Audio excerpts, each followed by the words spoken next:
Oh, welcome back to another Wildlife Wednesday. Today we're out here just by the Nature Center. I'm going to be taking you through a few things, showing you around, and hopefully we'll be able to... What? Is that James again? James? Is that... What's going on here, James? Oh, man.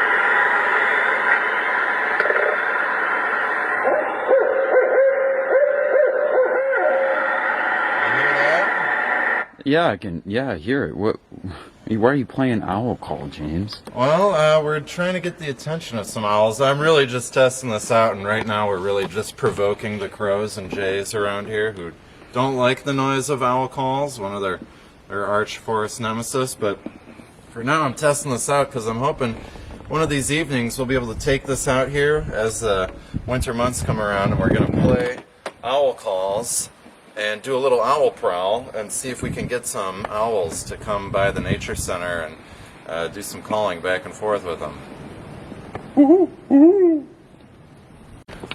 Wow, James, that's so cool. I've always wanted to see and hear and learn about more owls out here. Is there anything you can show me? Well, here, I'll give you a little tour of our owl exhibit that we got going on in here, and why don't you come in and check it out.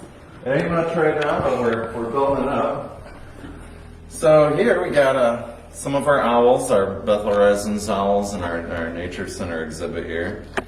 And I'll just start off by telling you, owls are a whole family of birds. So they come in all kinds of different shapes and sizes. It's family Strigidae, and we've got big owls, small owls, owls with really large wings, tall owls, heavy owls, and I'll just start off here by telling you a little bit about this guy, the great horned owl. So the great horned owls are the most common owl in Wisconsin here, and we really only see owls at night, especially a lot of these guys. They're nocturnal, and they don't actually have horns. They've just got this plumage on their head, and all the scientists think that's to help the owls recognize each other in the trees. These tufts of feathers are called Plumicorns, and they're really just big feathers that come out of their head, and they're really powerful predators. You can see here they got these huge talons on their feet. They've actually been known to attack red-tailed hawk nests in the night when they're not suspecting them, and they come through. They've got really soft feathers, and those soft feathers help them fly silently through the night, so they're not detectable by their prey or rival birds that they're settled into the territory with them. James, that's so cool. I didn't know that about the great horned owl. How many species do we have here of owls and other things like that? Also, other than the great horned owl, we have about 11 different species that you can find here in Wisconsin. And these four are actually probably the most common. So we'll move the barred owl here. It gets his name because on the plumage it kind of looks like bars, and they have that so they can camouflage in better with the surrounding trees. Barred owls, you might know, are famous for having the call that sounds, "Who cooks for you?" So it kind of sounds like "Who cooks for you?" And they're actually a more inquisitive owl than great horned owls, so you would be more likely to get one and be able to see one if we were using our owl calls. And so up farther above here, we got our long-eared owl, and they're a little bit smaller, and they don't eat as many mammals. They actually eat more insects and vertebrates like that. And they nest way high up in the trees. So they're actually, unlike the barred owl, known for being they hide up in the trees, and they're a real shy owl. So it's less likely that we're going to be able to see one of those as we do our owl prowl later. And then moving on up, we got our smallest owl, a Screech Owl.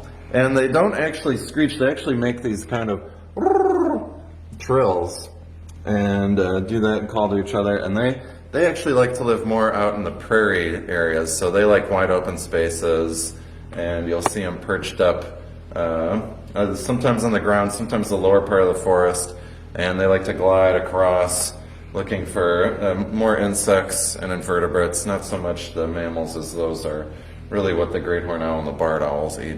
Here, James. Well, as you can see here, these are snowy owls. You might recognize them from the popular Harry Potter books and films, as Hedwig is portrayed as a snowy owl. And so these guys do live a little bit farther up north, and they have that snowy white color to camouflage them with their surroundings. They're actually more active during the daytime than other owl species, so you'll see them out flying over the ground, and they have a really acute sense of hearing as well. And so, cool fact about owls, their ears are kind of asymmetrical on different sides of their head, and they've got this really sensitive hearing, and so they hunt lemmings. And actually, snowy owls' diet consists only strictly of lemmings, which are these little Arctic rodents that live up in the high north, and they will swoop really low to the ground and listen for lemmings in the snow, and they can double back and actually, when they can hear the lemmings tunneling underground, will go and use their talons to clench onto the lemming under the snow, yank them up, and that's their meal for the day. You know, James, thank you so much for teaching me this incredible amount of information about all these owls that I had no idea about before. Is there any way is there anything that Bethel will be offering related to owls in the upcoming months? Yeah, funny you should ask, Jacob. So we're hoping to put on an owl prowl later this year, sometime in December or January during the winter months when the owls are really active. And so you can come out, and you can too. If you look online, we'll have more dates set in the coming future here, but this is just a fun little preliminary way to get acquainted with some of these birds. I know owls we really don't think about as much because they're nocturnal, you don't see them out as much, but we have such a variety of species out here that all serve a unique purpose to the ecosystem they live in, and it's just really cool to be able to get acquainted with some of the natural wildlife around here, and especially some that we might not think about as much, owls being one of them. So thanks again for joining us for another Wildlife Wednesday. Until next time, keep keeping up and enjoy nature out there, and bird up with the birds out here, and we'll see you next time.